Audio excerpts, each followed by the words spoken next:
kemana Pak? Oke, hari ini mau pergi ngapain? Perpanjang paspor.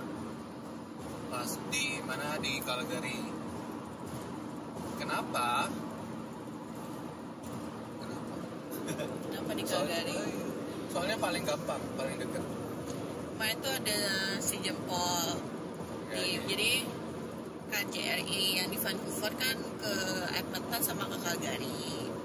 Cuman kemarin tuh karena surat lulusnya si bapak ini belum keluar, jadinya kita nggak sempet tuh yang ikutan di Edmonton. Jadinya harus daftarnya di Calgary. Daripada kita ke Vancouver kan, ya udah mendingan ke Calgary aja gitu. Terus? Ya terus kan banyak yang nanya ini update kita nih udah berapa 1,5 tahun ya di sini ya. Apa aja kesan-pesannya gitu ya, kesan-pesan tinggal di sini. Sebenarnya sih banyak banget sih yang gimana ya, hal baru lah, banyak hal baru yang kita pelajari juga di sini gitu. Kayak culture-nya di sini gimana, orang-orangnya di sini gimana. Ya so far sih kita ketemu sama orang-orang yang baik banget, yang support kita juga, bantuin kita. Ya kita bersyukur lah ya, dapat teman-teman, dapat lingkungan yang suportif gitu loh. Banyak yang kayak kasih tahu kita, oh lu harus gini, lu harus gitu. Terus ntar belinya yang ini, beli yang itu, gitu-gitu deh. Banyak banget. Dan kita bersyukur banget buat itu. Dan oh ya, dan satu lagi kan, ya udah lulus nih ceritanya kan. Akhirnya lulus setelah 1,5 tahun ya. Kan banyak yang nanya nih, kok cepet sih lulusnya? Gitu. Nah, kalau di sini itu apalagi college ya, rata-rata tuh kalau emang sebenarnya 2 tahun. Tapi itu 2 tahunnya tuh nggak dihitung full 2 tahun gitu. Jadi hitungannya kan per terms ya. Kayaknya dulu udah ada video tuh tentang sekolah di sini ya. Jadi kalian bisa aja 2 tahun, bener-bener 2 tahun 24 bulan ya. Itu kalau kalian nggak ambil semester di bulan Mei sampai Agustus. Kok nggak ambil sih kalau Kalau nggak ambil kan jadinya hitungannya summer break, spring and summer break bilangnya. Jadi kalian libur selama 4 bulan tuh. Jadi dari bulan Mei sampai bulan Agustus itu kalian nggak sekolah dan kalian boleh kerja full time gitu. Nah, berhubung gue mau cepet-cepet lulus, kita mau cepet-cepet lulus lah ya, biar dapat kerjaan, dapat apa segala macam, biar nggak ke delay. Nah, jadi ya gue tuh ambil yang termnya yang spring sama summer break itu. Jadi ambil full class lah gitu. Tapi which is fine. Kalian masih manageable lah. Terus pada nanya kan, sekolahnya susah gak sih sebenarnya? Ya kalau sekolah bisnis gimana ya? Bilang tergantung kalian sekolahnya ambilnya apa gitu loh. Kalau ambil sekolah bisnis ya kayaknya sih nggak gitu sulit ya, cuman banyak tugas aja gitu loh. Kayak bikin esai, bikin report gitu-gitu, terus ada group assignment segala macam. Cuman masih oke lah, kalian masih bisa kerja part time apa segala macam. Ya jadi dibilang susah pun enggak gitu, karena pelajarannya tuh juga ya kebetulan ya dapat dosennya juga enak, terus pelajarannya tuh juga nggak gitu sulit, nggak banyak hitungan, paling ya banyak. Nah, bedanya di Indonesia sama di sini ya, kalau di sini sistemnya belajarnya tuh kalian tuh lebih pentingin tuh pemahaman konsep. Jadi kalian lebih penting kalian ngerti daripada kalian tuh hafalin textbooknya.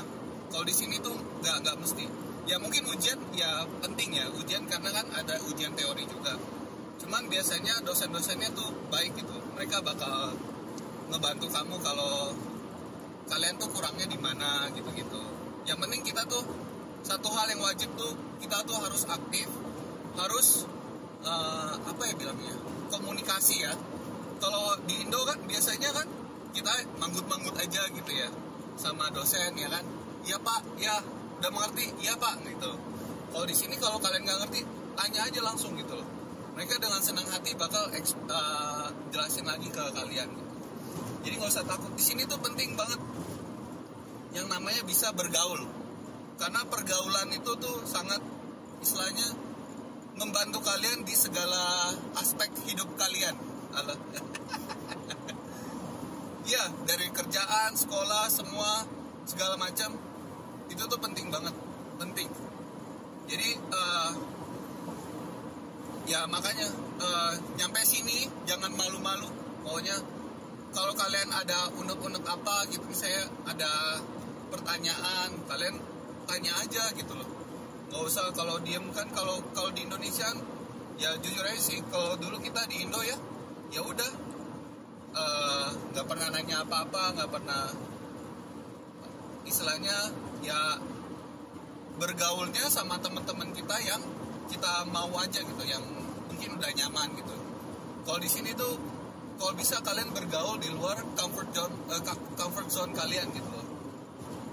Biar apa? Biar memperluas koneksi kalian gitu. Itu tuh penting banget. Karena kadang tuh mereka emang orang di sini sih baik-baik ya. Maksudnya kalau kalian say hi gitu kan pasti mereka say hi. Kalau kalian ngajak ngobrol, mereka pasti juga ajakin ngobrol gitu. Nggak apa? Sebenarnya kayak orang Indo aja gitu loh. Mereka tuh orang-orang di sini tuh gampang bergaul banget gitu loh. Jadi kalian nggak usah takut antar inilah antar itulah. Ya enggak gitu. Cuman ya tapi ada aja yang mungkin orangnya lagi bad mood atau apa ya ada gitu. Gak enaknya ada pasti. Cuman so far sejauh ini sih kita sih so far so good ya. Gak pernah ada kendala apa-apa sih ya. Ya nggak sih? Iya.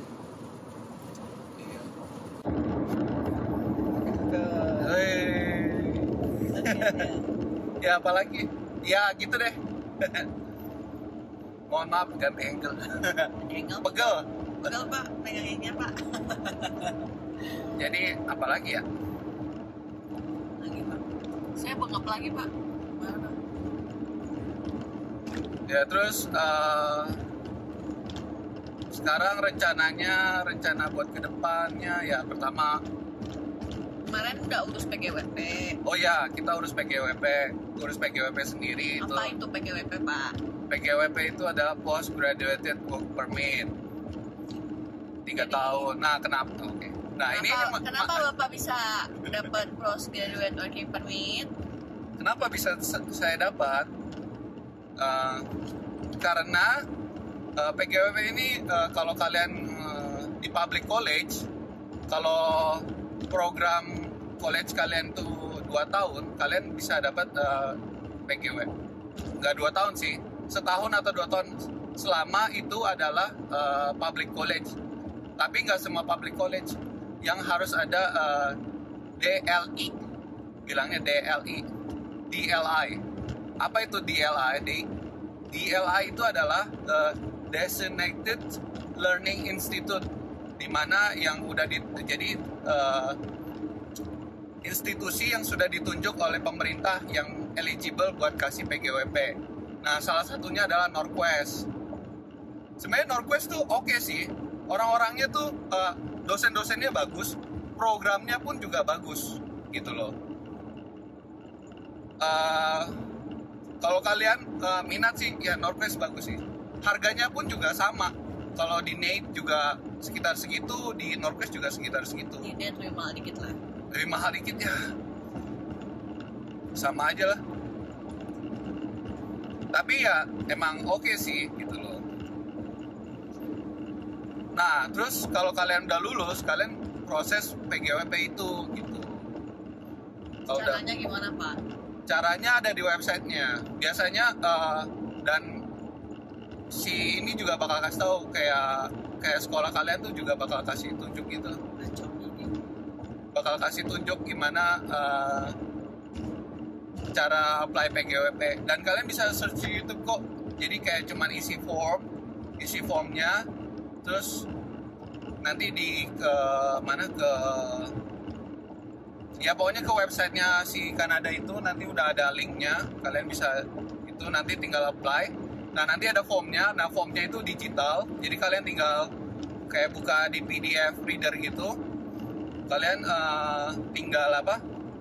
tinggal isi formatnya segala macam, nggak perlu di print, nggak perlu diapa-apain, tinggal diisi aja. Habis itu nanti tinggal upload balik beserta kayak transkrip nilai, terus kemarin completion letter dari sekolah, dan apalagi ya, foto paspor ya. Sama paspor ya kalau nggak salah sih ya, ada 4 dokumen kalau nggak salah. Nah itu tuh penting tuh. Nah sebenarnya paspor ini tuh paspornya dia tuh sebenarnya expirednya nanti masih 2025 awal ya. Januari 2025. Kenapa kita perpanjang? Karena kita tuh ngejar, karena kan dia program sekolahnya 2 tahun. Nah kalau program sekolah 2 tahun itu bisa dapat postgraduate working permitnya nanti maksimum 3 tahun kan. Nah karena paspornya dia itu nggak nyampe 3 tahun, jadi nanti bakal keluarnya sesuai masa aktif paspor doang, kan sayang nih, kan bisa diperpanjang. Nah kita tuh udah berusaha cari tahu, tapi tuh kayak nggak ada informasi pasti nih, apakah nanti tuh kita bisa ngajuin sendiri perpanjang atau harus dari pemerintah yang kayak kasih invitation buat kita perpanjang atau gimana, tuh masih nggak tahu.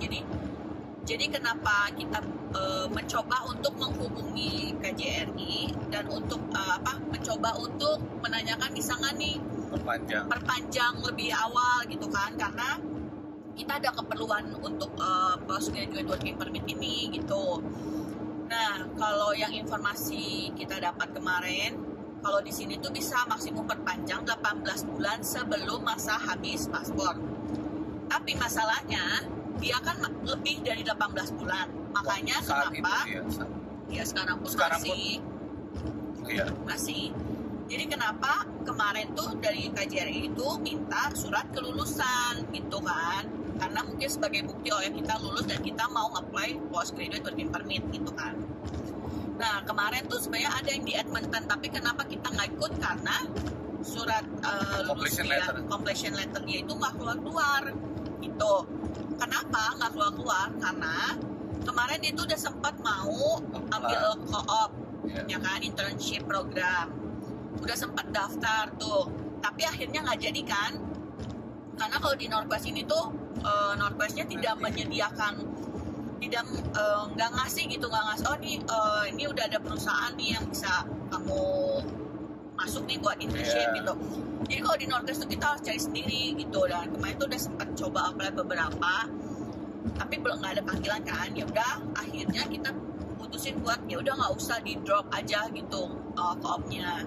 Nah disitulah jadi permasalahan. Jadi sistemnya Northwest masih membaca kalau dia itu ikut co-op gitu, sampai makanya udah selesai convocation, udah selesai wisuda aja, mereka tuh masih minta co-op permitnya dia, karena dia memang udah apply co-op permit dan udah keluar gitu kan. Nah Northwest masih minta. Disitulah udah curiga nih, jangan-jangan completion letternya itu nggak keluar karena mereka anggap dia tuh masih ikut co-op gitu kan, padahal udah di drop sebenarnya dari sistem. Karena kan di Northwest semua by online kan, kayak student portal gitu kan gitu. Akhirnya udah sempat email terus, tapi Northwestnya tetap ya udah ditunggu aja, pokoknya maksimal sampai 28 harusnya completion letternya udah dikasih gitu kan. Sampai kita akhirnya tunggu sampai tanggal 28 nggak keluar. Akhirnya kita email mereka, kenapa ini udah lewat dari tanggal maksimum kok masih belum dapat juga gitu. Nah akhirnya disitulah bener fix kan, karena mereka masih menganggap kalau dia ikutan co-op gitu. Akhirnya dilemparlah ke bagian enrollment, terus ya udah akhirnya diproses dalam satu hari. Akhirnya keluar tuh completion letternya. Nah begitu keluar completion letter itu kita harus udah submit langsung postgraduate working permit. Jadi sebenarnya tuh kita udah siapin semua datanya. Jadi di portal IRCC-nya itu kita udah upload semuanya, kecuali IRCC, Immigration and Refugee. Oh ya. Jadi itu kita udah upload semuanya kecuali si completion letternya itu gitu. Nah kalau waktu itu udah keluar langsung kita upload itu langsung submit. Nah submit dan bayar. Submit dan bayar ya. Nah kalian tuh untuk PGWP tuh harga bayarnya tuh sekitar bukan sekitar nih. Bayarnya 255 Canadian dollar. Sekitar 2,5 juta berarti kan. Gitu. Itu tuh nanti dia kasih tahu $100 untuk buat apa, 155-nya tuh untuk proses PGWP-nya apa segala macam gitu. Nah itu kasih tahu dan itu langsung bayar, langsung keluar tuh nanti langsung di email kalau mereka udah terima duitnya segala macam.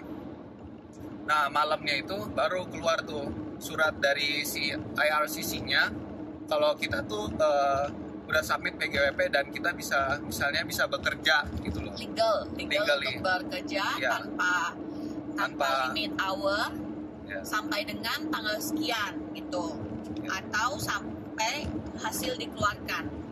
Pokoknya sampai pokoknya sampai PGWP-nya keluar lah intinya mah gitu. Jadi kalau misalnya ada employer nanya mana ini permit lo, nah kita tinggal kasih surat dari si IRCC-nya itu gitu. Oh ya udah ini berarti oke lah gitu istilahnya. Dan mereka udah ada kayak ID-nya berapa, kayak istilahnya nomor ininya udah ada gitu segala macam. Jadi sebenarnya sih di sini karena udah by system jadi kalian gak usah pusing sih. Kenapa harus langsung? Karena misalkan nih kayak dia nih completion letternya benar-benar dikirimnya jam 11 malam lebih, hampir ya setengah 12 lah. Pokoknya jam 11 malam udah tengah malam kan. Kalau kalian gak langsung submit malam itu atau pagi-paginya, besok harinya tuh kalian ilegal bekerja. Itu. Jadi sebenarnya nggak boleh bekerja sampai kalian submit gitu. Setelah kalian submit dapat surat itu baru kalian boleh kerja gitu. Makanya kemarin aku udah bilang sama dia cepetan disiapin dulu semuanya udah, jadi tinggal nunggu completion letter. Begitu completion letter keluar langsung di-upload, langsung bayar, jadi langsung besoknya no worry gitu, kita bisa kerja seperti biasa gitu kan. Iya. Gitu. Gampang sih. Tuh ada step. Main juga kita dikasih sama Livia juga video step-step gimana apply postgraduate working permit gitu kan. Iya. Tuh, karena waktu co-op juga dia apply sendiri, kamu apply sendiri kan, karena dikasih panduan video gitu dari Northwest-nya, step-step untuk isi formnya, submitnya gimana. Jadi kita masih sendiri buat co-op sama buat postgraduate working permit. Nah untuk kenapa lebih baik nggak ambil summer break sebenarnya kalau mau kerja, karena gini loh, kalau misalkan ada yang tanya sekolah di Kanada tuh bisa sambil kerja nggak sih?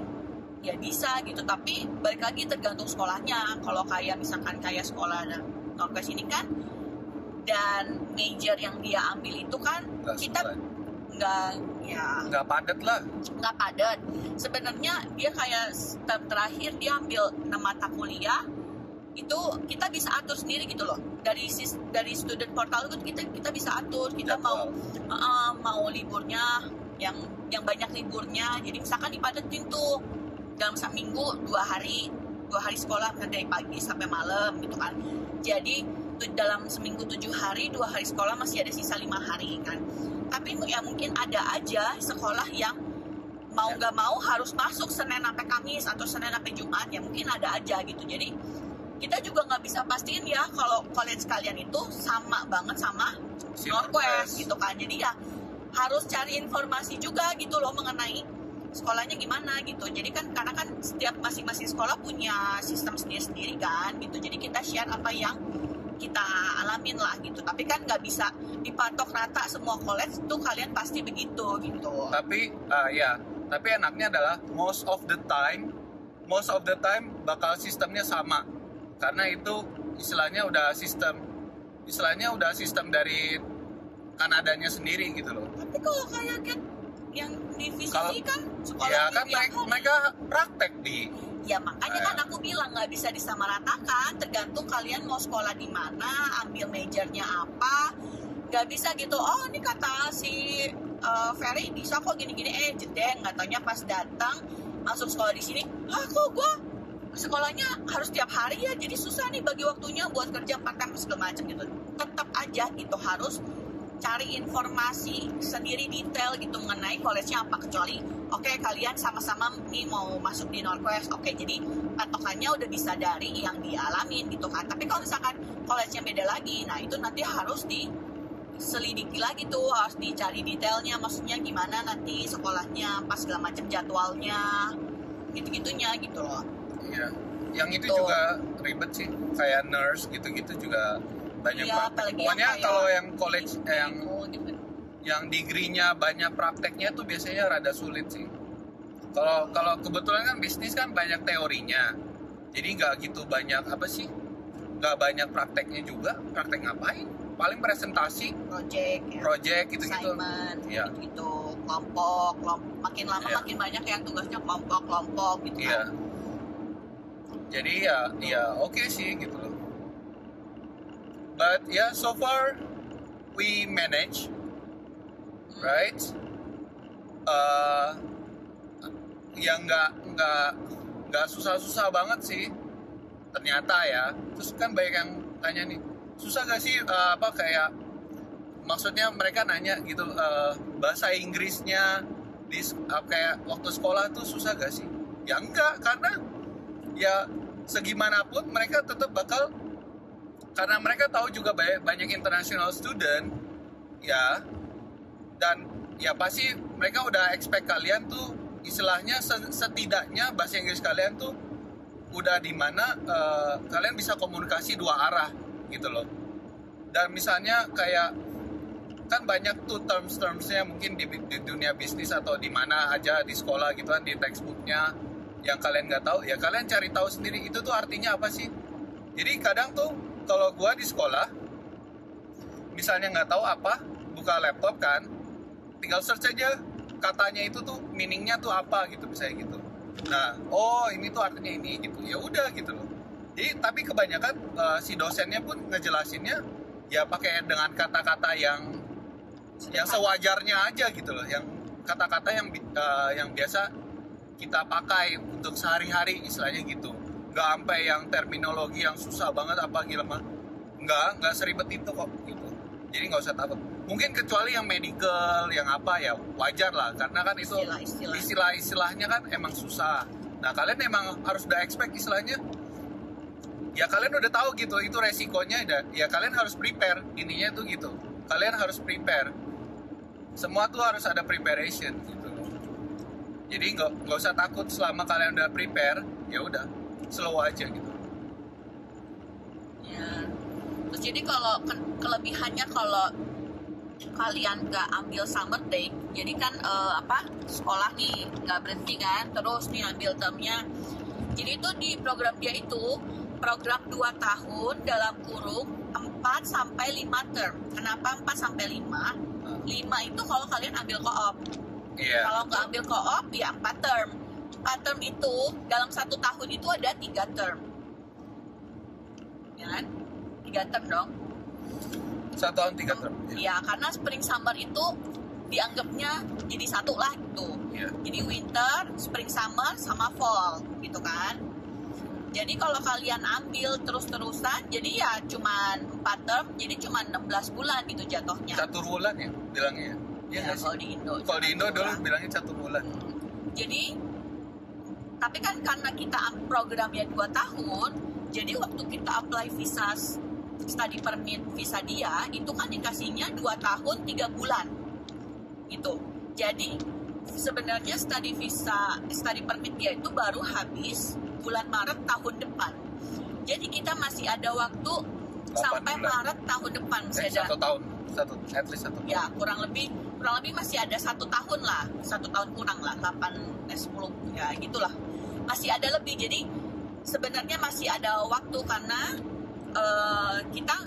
dia apply postgraduate working permit, aku juga masih open work permit, jadi nggak barengan gitu, nggak barengan perpanjang. Ya. Jadi dia dulu apply postgraduate working permitnya. Kalau udah selesai baru nanti rencananya aku submit open work permit, karena kan untuk submit open work permit aku juga butuh 3 kali pay stubnya dia ya. Betul. Kalau peraturan yang dulu itu tuh, kalau untuk yang spouse-nya bisa apply open work permit itu dianya harus kerja di tier 0, 1, 2, 3. Kalau NOC itu NOC ABC kalau nggak salah. Kalau sekarang pakainya sistemnya tier, harus tiernya 0, 1, 2, 3. Sedangkan dia sekarang baru dapat kerjaan tiernya tier 4 kan. Tapi setelah kita baca-baca itu di tahun 2023 sampai 2025 itu mereka lagi membolehkan. Jadi ada kayak aturan baru, si main applikannya itu bisa kerja di tier mana aja, dan spouse-nya itu bisa apply OWP. Tuh, jadi tadinya tuh kita udah gimana nih, jadi kamu harus kerja yang minimum masuk tier 3 nih baru aku bisa perpanjang open work permit aku. Kalau enggak, aku nggak bisa open work permit lagi, jadi harus visa turis gitu, jadi nggak bisa kerja gitu kan. Nah, makanya pentingnya buat kalian ini selalu update portalnya si Kanada itu si IC itu ya. Karena mereka ada aja gitu tiap bulan update peraturan baru gitu-gitulah. Cuman ya so far ya so good sih, maksudnya nggak ada kendala apa-apa. Untungnya gitu kita di istilahnya timing yang tepat gitu loh, di waktu yang tepat gitu. Jadi semua berjalan dengan lancar lah istilahnya gitu. Gitu. Makanya kita juga nggak buru-buru apply open work permit. Apply open work permit aku barengan sama dia, karena ya udahlah, kita masih ada waktu juga kan sampai tahun depan gitu kan. Open work permit aku kan juga expirednya sama waktunya sama dia gitu. Jadi pasti ya sesuai dengan yang student sih. Jadi satu persatu lah stepnya, jangan terlalu dipaksakan gitu kan, karena di sini juga kayak informasinya juga agak abu-abu nih. Ada yang bilang nggak boleh apply barengan tuh PGWP sama OWP-nya, karena ada case yang dimana OWP-nya jadi kayak nyangkut gitu, jadi nggak di-approve gitu kan. Jadi kan kalau misalkan nggak di-approve itu nanti kita mesti apply lagi, bayar lagi, jadi double duit, double waktu juga gitu kan. Jadi ya udah. Sama ya bayarnya 255 juga ya. Atau ya kalau OWP kayaknya agak lebih murah deh. Kayaknya sama, karena PGWP sama OWP itu sebenarnya sama. Ya work permit sih intinya. Kan? Work permit iya. Gitu. Jadi ya sudah, kita lagi tunggu dulu. Dia sih kemarin keluarnya katanya dilegalkan kerja sampai 30 September. Tapi 30 September itu kan berarti berapa bulan ya? 4 Sekarang bulan. Juni, 4 bulan. Nah, sedangkan dari case-case yang sudah nih pada keluarnya tuh 5 bulan gitu. Jadi kita lihat aja nanti PGWP dia keluar di bulan berapa gitu. Dan ya semoga Bapak sudah mendapatkan pekerjaan yang sesuai dengan studi. Karena sekarang masih belum sesuai sekolahnya dia, kita masih mencoba nih gitu. Karena di sini tuh ya susah nggak sih cari kerja ya sebenarnya. Ya cari kerjaan apaan dulu gitu kan.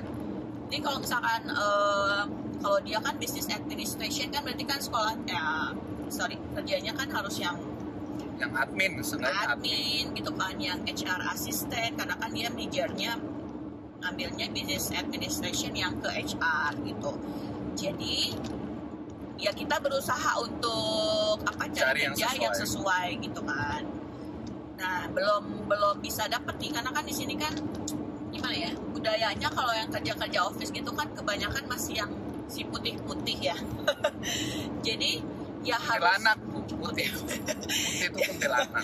Jadi dan di sini tuh kerja apapun harus kalau bisa punya referensi gitu, yang udah ada orang dalam yang udah ada kerja di sana yang bisa mereferensiin kita untuk masuk. Nah itu kita peluangnya besar lah gitu, bisa dikatakan 90-95% bakal keterima gitu kan. Nah ini ada benarnya juga. Kenapa? Karena di tempat gua sekarang kerja itu tuh kemarin ada sosialisasi dari HR-nya, like ngomongin tentang safety meeting atau apa gitu, nggak tahu. Atau enggak, masalah yang vacation pay itulah. Nah terus by the end of the discussionnya dia bilang jangan lupa kalian misalnya ada teman atau saudara atau siapapun itu yang kalian kenal mau cari kerjaan, silakan. Setidaknya ya, tapi mereka tidak menjanjikan dapat kerjaannya, tapi setidaknya itu mereka bakal dapat phone call buat tentang istilahnya untuk interview phone call gitulah istilahnya gitu. Setidaknya pasti mereka dapat 100%. Ngerti gak? Jadi daripada kalian kayak submit di website ya gitu. Itu kan 50-50 lah dipanggil atau enggak. Nah kalau kalian ada referensi, misalnya ada orang dalam nih, tolong dong submitin. Nah nanti setidaknya mereka bakal telepon kamu gitu, telepon kalian gitu. Kayak kemarin kayak gue ini kemarin kasih ke teman. Dapatnya gitu ya. Dari mana Pak? Dari customer Tim Horton, ya. Saudara-saudara. Dari customer Tim Horton nanyain, lu mau kerja gak di sini gitu? Gajinya segini, mau gak? Besok kasih gue CV lu gitu. Nanti gue submit ke HR, dia bilang gitu. Nah besoknya gue submit, besoknya lagi langsung ditelepon guys, langsung ditelepon, halo ini Ferry ya gini-gini, kamu mau kerja di sini ya gini-gini. Terus udah tuh ditelepon gitu, ya udah oke ya, nanti minggu depan ketemu sama supervisornya tentang gitu. Langsung guys, langsung. Nggak pakai babi bu. Itu makanya kenapa ya harus benar-benar kita buka relasi sebesar-besarnya gitu. Walaupun sambil kerja pun ya kalau kita ada waktu kan kita benar gitu. benar. Jadi kita sama customer juga say hi. Apa kadang kita sama customer kayak cuman say hi aja, nanti kayak kemarin aku kan udah pindah ke day shift. Jadi ada customer aku yang dulu waktu aku masih kerja di night shift, itu dia suka datang kan. Terus tadi kemarin tuh dia datang agak siangan gitu kan. So aku pertama nggak ngeh karena bukan aku yang taking order dia gitu kan. Terus pas aku udah bikin minum aku kasih, terus dia malah kayak dia nyapa aku dulu gitu loh. Hi, how are you gitu. Oh terus aku kayak baru hi sir, aku bawa kayak gitu kan. Oh iya, dia ingat aku. Jadi kayak gitu aja tuh nanti lama-lama nanti dia apa kabar gitu kan, gimana sekarang. Oh kayaknya lu ada lagi yang lain. Oh kayaknya lu lebih happy ya sekarang gitu. Kayaknya lebih kelihatan lebih happy gitu sekarang kerjanya kayak gitu-gitu. Banyak sih ya, makanya kayak kadang ya makanya kenapa pentingnya bergaul di Kanada tuh penting banget sih. Jadi kalian kalau misalnya itu mereka tuh juga dengan maksudnya nggak tertutup orangnya gitu, nggak itu siapa sih gitu, enggak ada level gitu kan. Iya, mereka tuh oke aja gitu. Kayak ya kebanyakan sih ya karena kita kebanyakan kerja di Tim Horton gitu loh. Jadi ketemu customer tuh ya udah biasa gitu. Istilahnya kalian belajar namanya interpersonal skill gitu kali ya. Communication skill tuh penting banget sih. Dan gak semua customer baik begitu ya. Ada juga ya. Ada aja tingkahnya gitu. Tapi kalau yang baik mah mereka baik banget gitu loh. Kayak ngajakin ngobrol sampai diusir, tahu gak sih? Iya. Ngapain nih? Udah time gitu. Balik kerja gitu kan. Line up.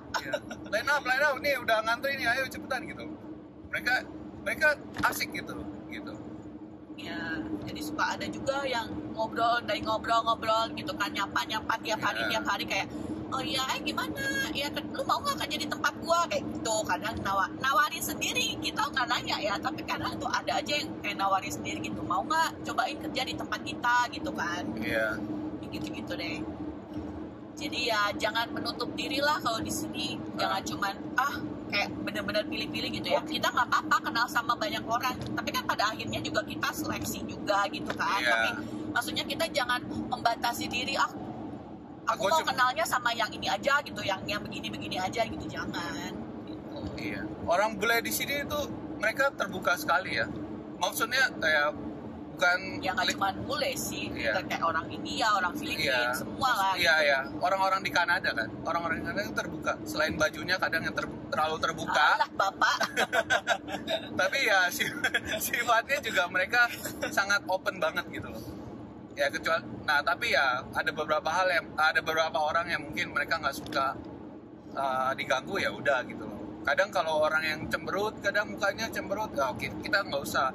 Tapi kadang kalau kita yang sapa terus mereka senyum, nah biasanya mereka terbuka untuk ngobrol gitu. Orang-orang sini sebenarnya santai aja gitu.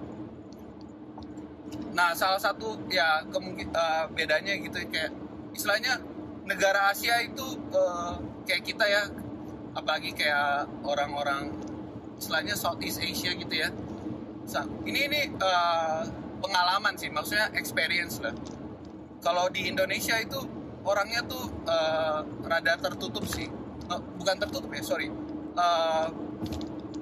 Gimana ya? Kalau menurut gua itu kita tuh harus belajar namanya kayak komunikasi skill tuh penting banget gitu. Karena di Indonesia itu ya, nggak tahu ya, terlebih di negara Asia itu tuh kebanyakan belajarnya tuh belajar benar-benar akademik belajar gitu. Tapi kalau di Kanada ya, kebanyakan tuh di sekolah mereka juga diajarin yang namanya communication skill gitu. Nggak melulu yang harus istilahnya akademik gitu ya, kayak lu harus pintar gini-gini segala macam. Oke, lu boleh pintar gitu. Tapi kadang pada kenyataannya di dunia kerja itu lu nggak cuman bisa pintar secara otak juga gitu, ngerti gak sih? Tapi kalian harus pintar istilahnya membawa diri ya, bergaul, open connections, itu tuh penting banget gitu. Karena jujur aja, gue punya tetangganya tuh di India, dia tuh udah direktur guys, dia tuh direktur dokter, dan dia tuh direktur di sebuah rumah sakit besar di India. Punya bawahan tuh, dia cerita dia punya bawahan tuh lebih dari 500 orang guys gitu. Semua orang tuh biasanya dengerin dia gitu, maksudnya dia cerita semua tuh istilahnya di bawah lutut kakinya dia, apa sih pokoknya bawahannya dia lah istilahnya. Iya, dia bos ya kan, manut. Iya, manut. Bapak bahasanya vulgar banget. Enggak segitu. Pokoknya dia gitu. Tapi dia cerita sampai Kanada segan. Iya. Sampai di Kanada tuh dia bilang dia jujur. Dia bilang ke gua sendiri gitu. Karena kan kita gara-gara anaknya juga satu sekolah sama kita gitu. Dia tuh jujur, dia bilang, gue jujur aja, gue di sini tuh nggak bergaul sama sekali. Karena apa? Karena dia bilang communication skillnya dia tuh susah gitu loh, karena dia dulu tuh cuman belajar yang namanya ya pelajaran akademiknya aja gitu, tapi untuk develop communication skill, bergaul sama orang tuh dia susah aja gitu. Jujur aja dia sama istrinya juga sama, katanya satu-satunya tetangga yang pernah ke rumah dia tuh cuma gua doang katanya gitu. Apa dikasih bingkisan pak? Ya, sampai dikasih bingkisan guys, ya Allah. Tapi emang orangnya tuh baik, orangnya baik. Cuman membantu sekali ya pak, apalagi waktu kemarin kayak apa lapor teks apa, karena kan dia namanya benar-benar cuma satu kata dan istrinya juga sama gitu, ternyata namanya juga satu kata, jadi menghadapi situasi yang sama gitu. Jadi dia juga berbagi informasi, karena kan kalau kita nggak kenal gitu kan, kalau dia kan orang India di sini banyak banget, mungkin ada accountant, ada apa kan banyak ya, jadi informasinya bisa dari mana aja. Kalau kita kan orang Indonesia di sini kan masih terbatas banget gitu kan. Iya. Jadi kita tuh kayak udah sempet, aduh jangan-jangan harus ke Indo nih, harus kayak tambah nama lah, ke pengadilan dulu habis berapa puluh juta lagi gitu kan, habis waktu lagi, biayanya berapa gitu kan. Terus ya puji Tuhan lah gitu kan, dipertemukan sama dia juga berbagi gitu, nggak pelit informasi, dikasih tahu juga caranya begini gitu. Akhirnya kita nggak perlu ya pak pulangnya pak ya ke pengadilan. Nggak perlu. Karena di kelasku juga kan suaminya begitu, jadi sempat ada masalah sama teksnya gitu, kayak nggak kebaca atau apa gitulah, jadi kayak harus ada tambah nama gitu kan. Sebenarnya bisa gitu, cuma kan di websitenya tuh tidak dijelaskan kan, nggak dijelasin gitu gimana caranya gitu kan, nggak dijelasin secara gamblang istilahnya gitu. Jadi itu ambigu informasinya. Jadi ya kalian harus, nah makanya kenapa yang namanya pergaulan itu sangat-sangat penting sekali. Gitu. Di sini tuh kalian istilahnya banyak teman tuh, banyak istilahnya banyak opportunity. Banyak teman, banyak rezeki. Ya kan rezeki nggak melulu harus duit ya. Rezeki kan bisa dalam bentuk apapun ya. Apapun, kesempatan itu, karena opportunity itu di sini tuh sangat penting sekali istilahnya. Awas deh, harus ke kiri. Ini ada apa tuh? Kenapa tuh? Atau ada polisi nih. Waduh. Ada kecelakaan kali. Oh ya, pause dulu ya guys.